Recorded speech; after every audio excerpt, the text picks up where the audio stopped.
Is Gran Turismo a green light for other PlayStation game adaptations? Here's a breakdown of the film's high-octane final lap and what it could mean for a possible franchise.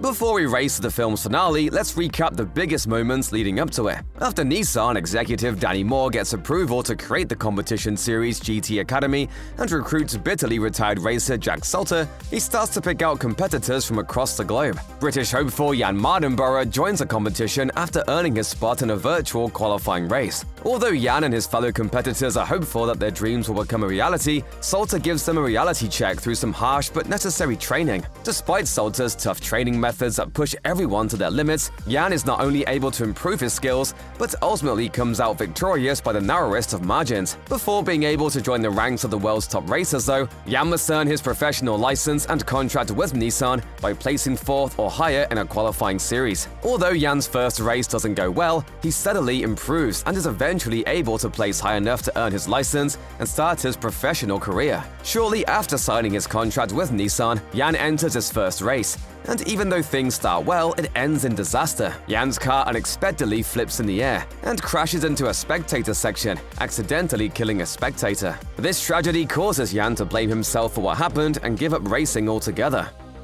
Although Salter has his doubts about Jan and his fellow competitors' ability to actually compete in motorsport, he slowly starts to see how capable they are, especially Jan. By the time Jan earns his professional license, Salter completely believes in him and is arguably his biggest supporter. I'm not afraid. You should be.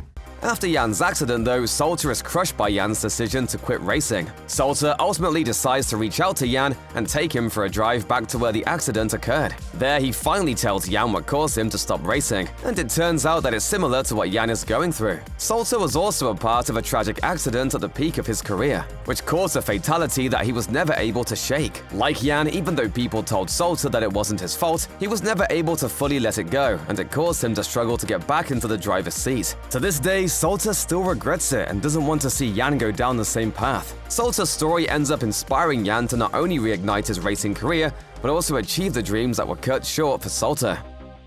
Although Jan is ready to return to racing, Danny gives him some unfortunate news. While Jan isn't seen as responsible for the accident, others would rather have him no longer race. Most of the other drivers have signed a petition to keep simulation racers like Jan from competing, causing some of Jan's sponsors to consider pulling their support. With Jan not wanting to quit, he comes up with a way for them to prove that he belongs, by placing on the podium at the 24 Hours of Le Mans with a team of simulation racers. Salter and Danny agree with Jan and call for 2 of his GT Academy adversaries to race alongside him in a 3-man team. Before the race starts, Jan is also able to reconcile with his father, gaining the support and acceptance he's yearned for. Jan struggles early in the race after witnessing another driver crash, but with the help of Salter reminding Jan of what he's driving for, he's able to get in the right headspace. Despite some issues with the pit crew, Jan is able to fight back in the race and ultimately lead his team to a 3rd-place finish, cementing their place in history and squashing any doubt of their ability to perform. Shortly after Jan and his team celebrate on the podium, the film delivers some small tidbits about Jan's real-life career and involvement with the film. Alongside some photos of Jan's real experience competing in GT Academy and driving professionally, the film acknowledges that Jan has competed in over 200 races and earned many achievements in his career. As an added bonus, the film even tells viewers that Jan actually acts as a stunt double for actor Archie Madekwe in the film. However, the bigger question is, how much of what we see in the film is true to Jan's real-life story? While certain characters like Jack Salter are solely made up for the film, the events of the story are pretty accurate, but somewhat told out of order. For instance, a catastrophic accident that caused Jan to crash into a field of spectators actually happened a couple of years after he placed 3rd at Le Mans. Also, he didn't race alongside other GT Academy graduates at Le Mans. He raced with them at the Spa 24 Hours instead. I've been cynical as well, because I think you have kids that sit in front of TV screens playing, motor circuit games or whatever you call them. So even though Jan's story in the film is inspired by actual events in Jan's career rather than wholeheartedly based on them, Gran Turismo does its best to pay tribute to the achievements and impact Jan has had on the motorsport world. One of the biggest debates throughout the film is whether simulation players can hack it on a real track. Much easier with a joystick, isn't it? That question is what drives Danny to create GT Academy and causes Salter to openly doubt all the participants at the start of the competition. Jan is at the center of this debate as well. He's trying to prove his critics wrong and show that the Gran Turismo community should be taken seriously. There are major hurdles for Jan and other GT Academy competitors, but he eventually puts his doubters in check. When Jan enters the world of professional racing, he's quite a force to be reckoned with. He continually improves his craft and impresses people in his first race, even though it doesn't end in victory. Jan is living proof that simulation and video game skills can translate to reality and be a stepping stone for someone wanting to be involved in the real thing. Moments including Jan knowing parts of the car Salter didn't expect him to and understanding how to make passes on turns are great instances of the game connecting with reality. That was actually pretty great. The film further gives the Gran Turismo community, and really every sim community, a voice, and shows that they are very capable of turning their virtual passions into reality. As much as Gran Turismo is a positive message about chasing your dreams, it's also a bit of a cautionary tale. Sure, there's a lot of heartwarming success in Jan's journey, but it doesn't overshadow how the film highlights the dangers of motorsport. Before Jan even starts his GT Academy journey, Salter makes it clear that students could potentially die if things go wrong. He even says that there would be no shame in quitting and that he wouldn't let anyone he didn't believe in sit in the driver's seat. At first, it seems like an intimidation tactic from Salter, but it quickly becomes clear that he's not wrong. The crashes in Gran Turismo prove how vicious and genuinely deadly motorsport can be. One wrong twitch during a turn or slight hesitation can lead to the driver's death and the deaths of other drivers and spectators. Jan experiences this multiple times throughout the film. He sees a fiery crash at Le Mans that the driver miraculously survives, and he himself is involved in a crash that accidentally kills a spectator. Even the psychological trauma drivers can suffer from is just as horrifying. Gran Turismo doesn't shy away from the danger and potential tragedy of motorsport.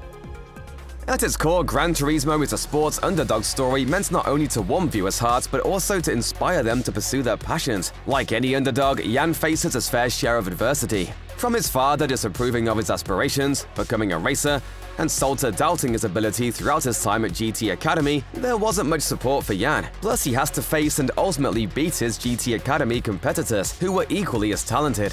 Even when he finally earns his chance to race in professional circuits, he's looked down upon by other drivers and is forced to deal with an accident that was beyond his control. Yet, Jan constantly perseveres and overcomes the obstacles in front of him through a sheer determination. He always finds ways to push beyond his limits and impress anyone who doubts him. His father and Salter are certainly impressed by his drive and ultimately become his most pivotal supporters. It's what makes Jan leading a landmark performance at Le Mans so meaningful. Audiences have been with him every step of the way. Gran Turismo is a classic sports story with underdog vibes that remind viewers that everyone's dreams can come true, no matter how big or small. Buy more video games and you too could become world famous. The film ending on Jan Mardenborough's legendary performance at the 24 Hours of Le Mans actually holds more meaning than you'd think. At the start of the film, Jan is racing his friend online in Gran Turismo on the Le Mans track. I know this track. So competing in the real-life endurance race in the finale brings his journey full circle. Jan and his team placing third at Le Mans is arguably one of his most notable achievements in his real-life professional career. It was a race that really put him on the map and helped him break away from being looked at as the GT Academy winner. Le Mans being the setting for the film's finale is also meaningful for fans of the sport and general fans since the race has an iconic legacy in the sport. The 24 Hours of Le Mans is easily one of the most well-known and highly regarded events in the racing world. As explained in the film, placing there solidifies you as a legend in the sport. So it's a setting that elevates the meaning behind Jan and his team trying to get sim racers like themselves the respect they deserve. So often these days when a big-name movie premieres, audiences wonder if it has franchise potential. At this point, Sony hasn't made any announcements regarding a sequel to Gran Turismo, and honestly, there probably won't be one. The movie is based on the real-life story of Jan Mardenborough, and not strictly on the game. Though a sequel could focus on Jan's career after his origin story, that seems unlikely. Another potential could be a movie that focuses on another driver with a similar background. Even more interesting could be a follow-up that is completely original and not based on an actual racing figure. But the fact that Gran Turismo is a biopic makes it unique in the world of video game movie adaptations, so a fictionalized follow-up probably doesn't make sense for a potential sequel. However, if Sony's new movie does well at the box office, you can expect that at least one executive will look for ways to bring the Gran Turismo name back to the screen for another lap around the track. Although Sony and PlayStation have shown interest in turning their movie and TV adaptations of video games into successful franchises, the ending of Gran Turismo says something different. While we already know that a second season of The Last of Us is coming and that the endings of Uncharted and Twisted Metal hint at potential futures, Gran Turismo is an adaptation that feels complete. The ending highlights Jan's success in the film and in real life, and doesn't suggest that there's another story to tell. Since it seems like Sony isn't trying to establish a big cinematic future for Gran Turismo, it suggests that we could see smaller adaptations in the future. PlayStation games like Concrete Genie, Ape Escape, Shadow of the Colossus, or maybe even Patapon could get big or small screen adaptations one day. Prior to Gran Turismo, we expected that PlayStation would try to turn all of their adaptations into robust franchises. But Gran Turismo changes that narrative with its ending and opens the door for more potential adaptations.